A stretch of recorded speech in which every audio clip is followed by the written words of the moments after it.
Disney's in a lot of trouble. And I don't think people really realize just how much Disney is hurting right now, but they're in rough shape. So they're doing whatever they can to make money. They're trying to maximize everything and get money where they can. I saw this today. Disney's next Pixar movie will skip theaters for Disney Plus this December. By the way, fun fact, they're not really making that much money off of Disney Plus with these movies, I don't think, because Mulan is now available on multiple streaming services. Originally, Mulan was only $30 on Disney Plus, and now it's moved to Amazon Prime, let's see, YouTube, I think you can buy it, Apple, and so on and so on. So I'd imagine Soul will be on every platform eventually anyway as well.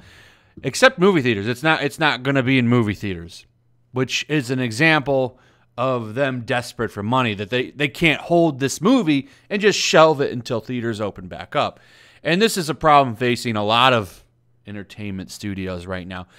But the benefit here is that maybe they're just going to try and stop irritating fans. So this is Star Wars The High Republic.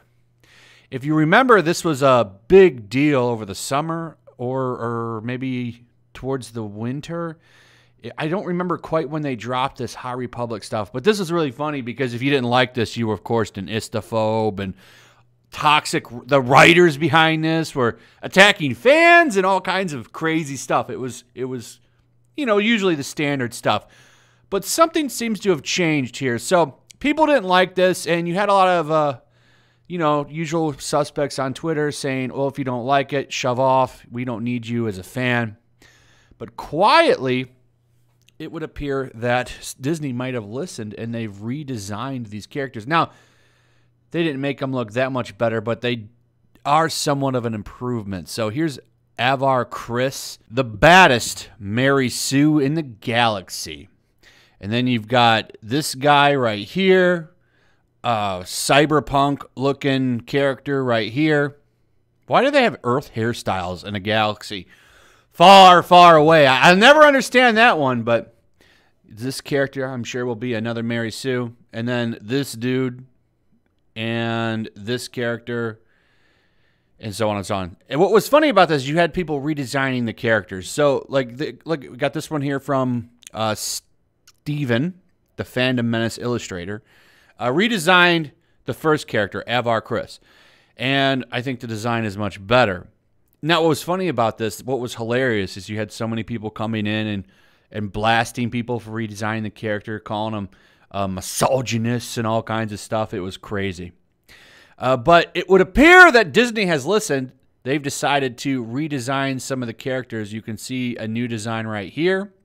Here's the new design for Avar Kriss, which I think is much better than the other one. Let's go ahead and just take a look. They actually fixed her hair. She doesn't look like She-Ra anymore. Look like she's wearing a wig or something. This is a terrible design. Has a very masculine face. Look at that chin. Could put a Batman cowl in there. You'd think she's Bruce Wayne. So the new design is much better. Softer face.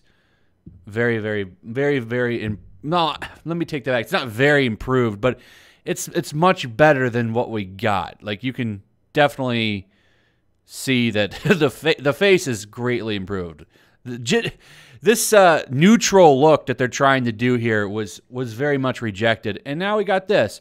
This is an example of Disney listening to the fans quietly, though. It's like they quietly did it, hoping nobody would notice. Well, of course, people are going to notice. People are going to notice this, and they're going to say something about it. And I wonder if the Twitter crowd has gotten hold of this, because when they find out, I'm sure they're going to be very, very upset, because to them, this would be the superior design. Okay? The chiseled man-jaw Avar Kriss. I like this one a lot better. I think this one is much, much more improved, but this is a step in the better direction, in my opinion. All of the characters got a ground-up redesign, except for this character. They always have to do this.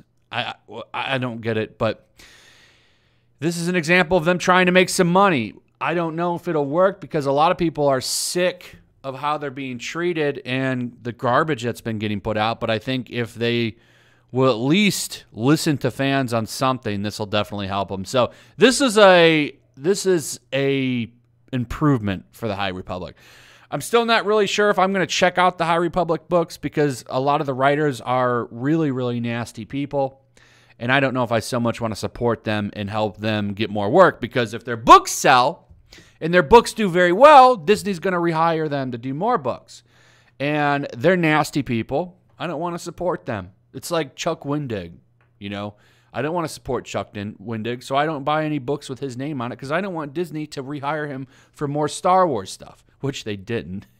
But he did that to himself when he said he was going to utilize wood chippers for people that vote in the opposite end of the political spectrum of him. So, Disney's other problem are websites like Kotaku. So this is their review for Star Wars Squadrons, the Kotaku review. I like how they put the Kotaku review. This way, like, real gamers can always avoid it. So when you see a review pop up, if someone sends you a review for a game and it says the Kotaku review, you can just instantly avoid it and not read it and then go look for a different review. That's definitely something that I would recommend. But this is another problem they have, and they listen to these people. They listen to them. So this person is mad because they had to play as the Empire. And what's funny here is this is a Star Wars nerd, and they don't want to play in the Empire's TIE Fighter. Okay. Why? Well, because playing as an Imperial pilot is an interesting way to show the other side of the conflict, but Squadrons runs into the same problem prior Star Wars media has, namely that these are still space Yahtzees. I shouldn't be happy when they win, and I really shouldn't and don't like them.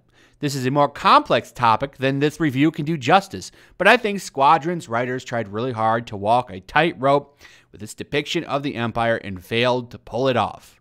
For example, during one mission, the game only forces you and your evil squaddies to destroy a certain number of civilian escape ships, giving you the option to ignore the rest, but you still kill civilians either way.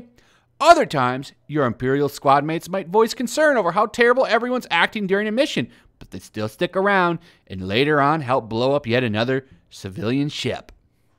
Sure, your Empire squaddies are diverse, with people of color, a pilot that likes its own group, older people, and many more, and many women. Oh, but just adding diverse faces to the space fascists doesn't change the fact that they dress like WW2 Yahtzees. They're racist towards non-humans and are willing to hurt or take out innocent people at the drop of a hat. And a minor spoiler follows. So skip to the next paragraph. We won't go over a spoiler for the video in case you want to know. That's another problem that Disney has, is stuff like this. This hurts the brand as much as they don't want to admit it. These kinds of writers writing stuff like this. I mean, this is a game. This is a fantasy game about people in spaceships fighting each other. It should just be fun. Now, the writers, and I'm going to criticize one in a minute, but they have to make this fun and they have to put a story behind it. It's really not that big of a deal, but, you know, this is why we can't have fun things. So now this could influence future Star Wars properties. Well, maybe we shouldn't play as the Empire. I want to fly around in a TIE Fighter in this game about squadrons. I mean, I think that that's fun. Okay, I want to use all the vehicles. That's the point of the video game, is I get to get in the vehicle and experience it. I don't want to just play as the rebels in this instance. I want to play as everything. Everything should be unlocked. But you have people like this that want to say that, oh, you shouldn't be able to do that because it's istophobic. That's incredibly stupid.